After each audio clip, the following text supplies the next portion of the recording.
যে বিদ্যমান তাদের পোশাক আছে এটা নিয়ে কেউ সন্তুষ্ট না। পুলিশের পোশাক পরিবর্তনের প্রক্রিয়াটা কত দূরে এগুলো এটা একটু যদি বলেন, কি অবস্থায় আছে? আমরা লক্ষ্য করেছি সারা দেশে এবং পুলিশ বাহিনীর মধ্যে যে বিদ্যমান তাদের পোশাক আছে এটা নিয়ে কেউ সন্তুষ্ট না, এবং এইটার যেটা দৃশ্যমান যে এই পোশাকটা আসলে ওয়াইডলি অ্যাকসেপ্টেডও হয় নাই, মানানসই না শুদ্ধ বাংলায়।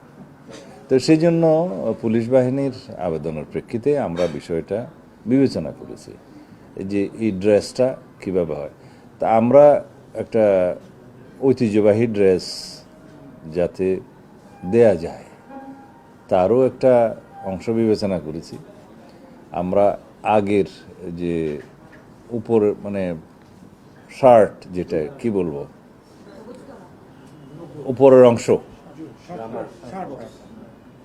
আগে যেটা ছিল মেট্রোর জন্য এবং সারা দেশের জন্য, সেটা আমরা বহাল রেখেছি। তবে প্যান্ট পাজামা সেটা আমরা খাকি ড্রেস দিয়েছি।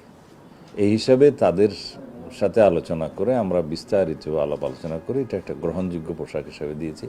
সেটা তাদের পরিধান করতে আর কিছুদিন সময় লাগবে, কারণ এটা প্রস্তুতির বিষয় আছে, কাপড় প্রোডাকশনের বিষয় আছে, জামার বিষয় আছে। এটা এখনও আমরা অফিসিয়ালি ঘোষণা করিনি, তবে আমরা সিদ্ধান্ত দিয়েছি, আজকে ঘোষণা দিলাম।